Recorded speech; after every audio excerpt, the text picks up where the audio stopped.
The greatest threat to terrorist groups like the Islamic State, the Taliban, Boko Haram, Al-Shabaab, and Al-Qaeda is not a UN resolution or the US military.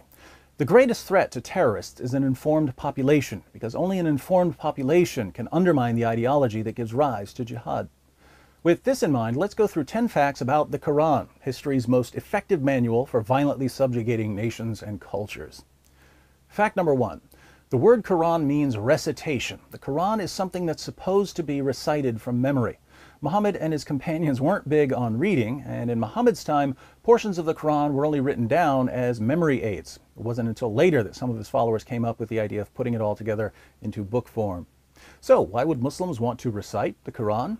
Because, fact number 2, Muslims believe that the Quran is the word of Allah. The angel Gabriel, as the story goes, delivered verses to Muhammad, and Muhammad passed these verses on to his followers. But as far as the Quran is concerned, Gabriel and Muhammad were mailmen.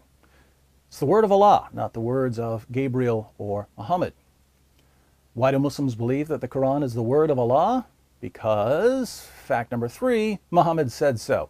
The Quran was supposedly revealed to one man, Muhammad. Unlike the Bible, which contains numerous shorter works written by around 40 different authors, the Quran stands or falls with the lone testimony of Muhammad, a guy whose first impression of his revelations was that they were demonic, a guy who repeatedly tried to kill himself, a guy who believed he was the victim of magic spells that gave him delusional thoughts and false beliefs, a guy who delivered verses to his followers and later blamed the devil for tricking him, a guy who had sex with a 9-year-old girl, had 9 wives at one time, even though the Quran says Muslims can only have 4, married the divorced wife of his own adopted son after causing the divorce, told his followers it's okay to beat their wives into submission, and so on. So, what evidence did Muhammad offer to show that his revelations were from Allah? Fact number 4. Muhammad's main argument for the inspiration of the Quran was what we'll call the argument from literary excellence, one of the silliest arguments ever offered by anyone for anything. My poetry is better than your poetry, so my poetry must be the inspired word of Allah. The idea is that no one can produce something as wonderful as or more wonderful than the Quran. Now, there are all kinds of things we could do to make the Quran better than it is. We could take out the verses about slaughtering unbelievers, or about raping female captives, or about having sex with prepubescent girls. But one simple way to improve the Quran would be to put it in chronological order. Because, fact number 5, the Quran is not arranged chronologically. Apart from the first chapter, which is a short prayer, the rest of the Quran is basically arranged from the longest chapters to the shortest chapters. But the longer chapters were generally much later than the shorter chapters, so the Quran is thoroughly disorganized, making it very difficult to read. You might not care about the order, but it's actually extremely important because, fact number 6, some parts of the Quran abrogate or cancel other parts of the Quran. Later revelations typically abrogate earlier revelations, but since the Quran isn't arranged chronologically, we don't know which verses are canceled and which verses still apply without massive collections of commentaries to help sift through this mess. You'll recall that the Quran's main argument for its divine origin is that it's so incredibly well written. It must be from God. Yeah, it's so wonderfully written that no one can understand what they're supposed to do without consulting a team of scholars.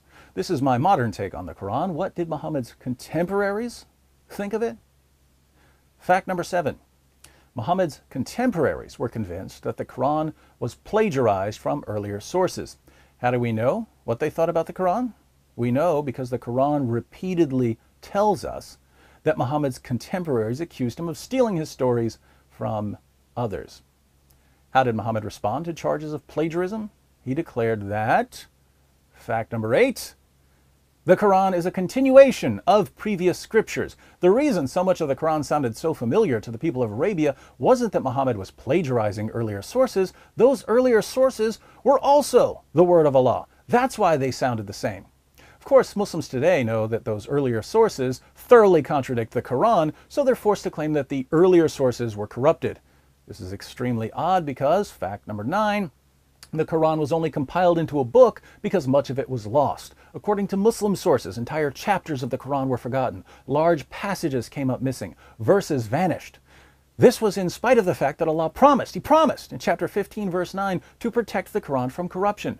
He couldn't do it, which calls into question the rest of what He said. Why is this relevant?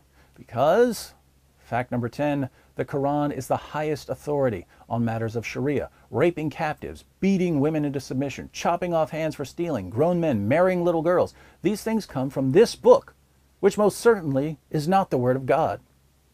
Learn these facts, my friends, and share them with others. If you like the sources for anything I've said in this video, click on the link in the description box. It's all there, waiting for you to do your part in throwing a great big freedom-sized monkey wrench in the jihad machine. And since there's much more the world needs to know about Islam, click on this subscribe button so you'll know when I post my next video, which I assure you will be awesome.